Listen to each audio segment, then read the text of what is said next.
Hi. Hi, everyone. So I'm David Erlong, principal at Permira.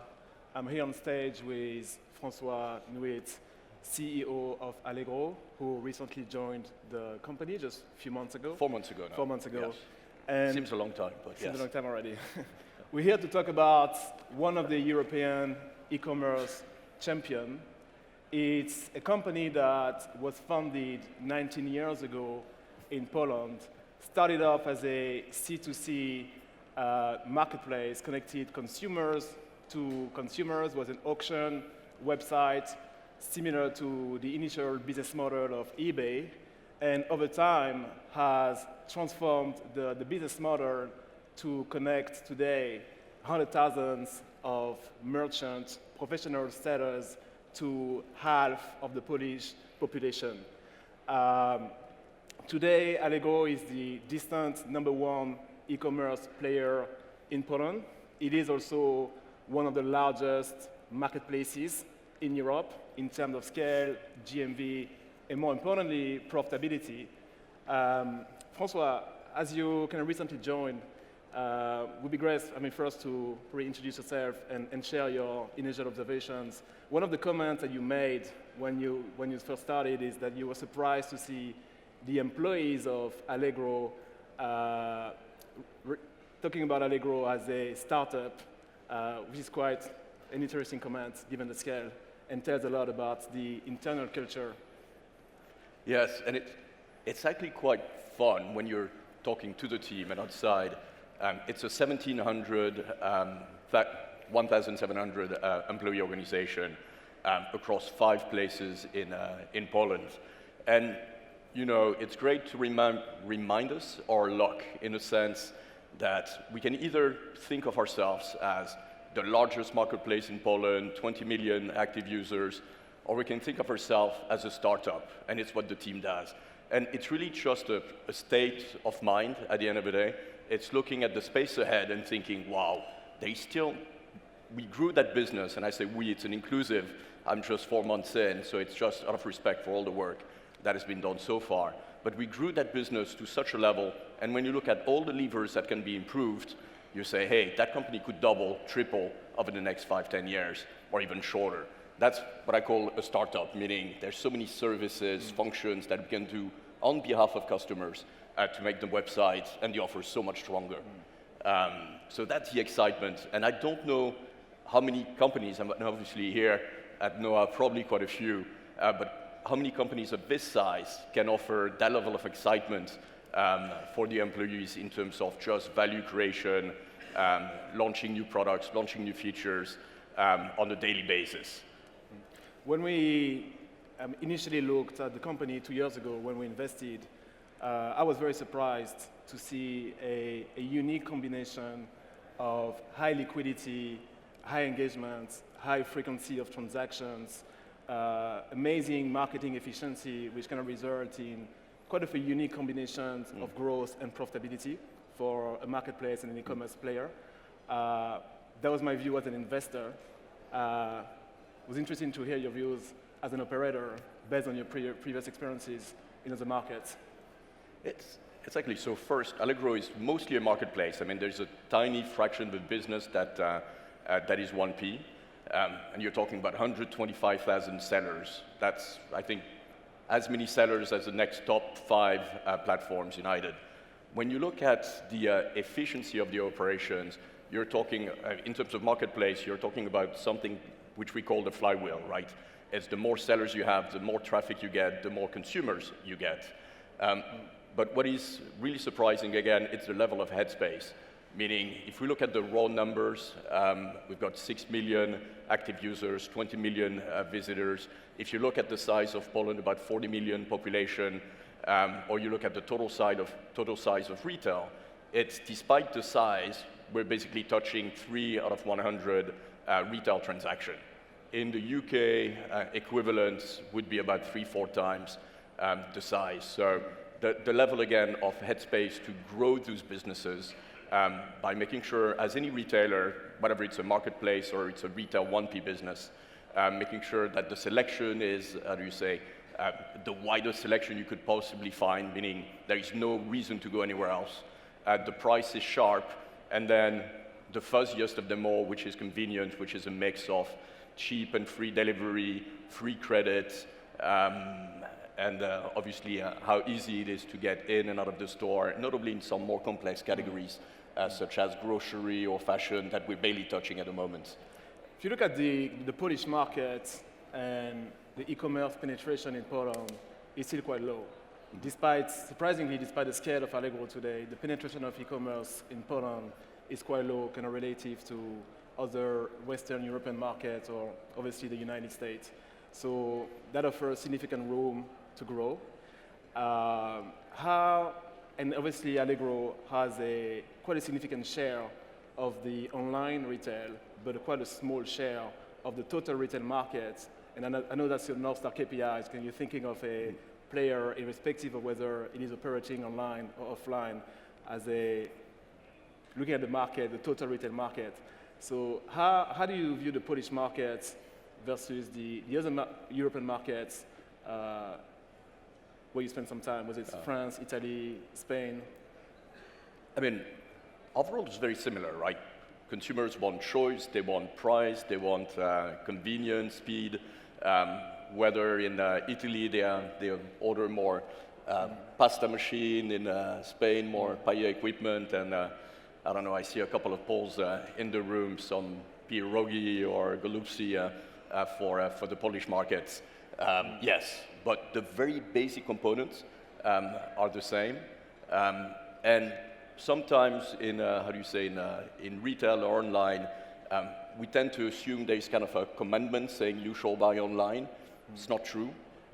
It's actually all the innovation that the teams do in terms of adding selection, making price better because the scale and the leverage is much better than offline or even than 1P. How, in terms of strategy, being a marketplace, how do you drive all the 1P kind of customer experience benefits that customers are, want? You know, such thing as predictable delivery, most competitive pricing.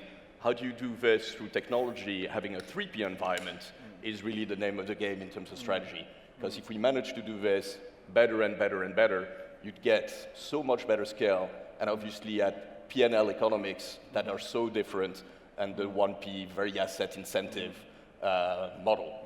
And how do you think Allegro will take advantage of the offline to online shift, given the market positioning? And I will say that as a market leader, Allegro is one of the driving forces to accelerate the online shift and the penetration of the e-commerce penetration in Poland.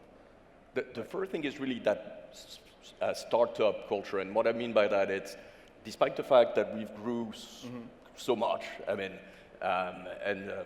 as you say, people see us as a market leader. This constantly unsatisfied startup culture, which is what can we improve today? What can we improve tomorrow? And seeing all the glass half full, or let's say a third full, we're reasonably happy of where we are, of what we can improve. And again, the list is long. At the moment, if you order on Allegro, your delivery could be tomorrow or it could be in 5 days. And there's little information on the website. The way others have been tackling with this is to massively develop, for example, fulfillment centers and 1P type logistics. And we have a long series of investments that are more technological investments. The name of the game here is our 700-strong tech team that can pivot and close those gaps at quite an amazing speed. I think that has been the main learning for me over the last 4 months is, as you say, the energy and the willingness of our business and tech teams to say, hey, yes, we have a gap here, and then pivot and say, okay, how are we going to solve it? What is the program? How long is it going to take? And, you know, we close 4 or 5 of those gaps, and we do 2, 3 things quite a bit better than competitors, and we're doing extremely well. We've seen marketplaces investing much more in the overall ecosystem, and the level of intermediation has increased and evolving towards more of a managed marketplace model. How do you see the role of Allegro in the future in terms of services or value-added services provided to the sellers and the consumers to improve the overall ecosystem? What are the key initiatives that you have in mind over the next few years to really unlock and accelerate again this the overall platform? Yeah. So first, doing more of the same. Retail is a lot of, we don't call it retail basics for nothing, right? So flawless execution and improvement on the current processes is something we never want to discount. It needs to take at least 50%, if not more, of all the teams, bandwidth and innovation. And then indeed, when you have 6 million active users, 20 million registered users, anything you do on the platform automatically scales, right? So we just launched kind of a free shipping loyalty program. Any other player in the country would launch this and, 1 member, 2 member, 3 member. We launched this in Poland, and after a couple of months, we have 500,000, a little bit less, 400 plus thousand so far, but growing every week. For financial services, it's the same. We just launched free credit to customers so they can use kind of a credit line when they shop, normally when they shop on high-valued goods. So quite quickly, we can be both the larger logistic providers without touching physically the product. We can be the largest financial service provider without actually directly giving credit ourselves, just by making sure the customer finds the best offer on our platform. Yeah. That's the flywheel that adds business on top of the pure retail business. Yeah.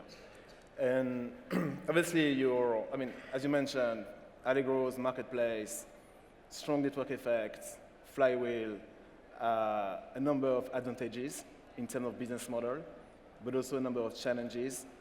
The opportunity in Poland is huge, significant, and we've seen some of the traditional retailers getting the act together, becoming omni-channel, having a more and more kind of stronger online presence, and also a number of vertical specialists emerging in certain categories that have a value proposition that is very strong for the consumers in one particular vertical.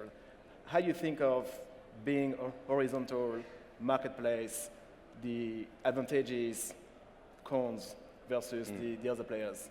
So the first thing, we're not very competitor focused, but it doesn't mean that we're not humble, meaning even when you're not competitor focused, having a fair amount of benchmarking to close the gaps in a couple of things you haven't seen is very important.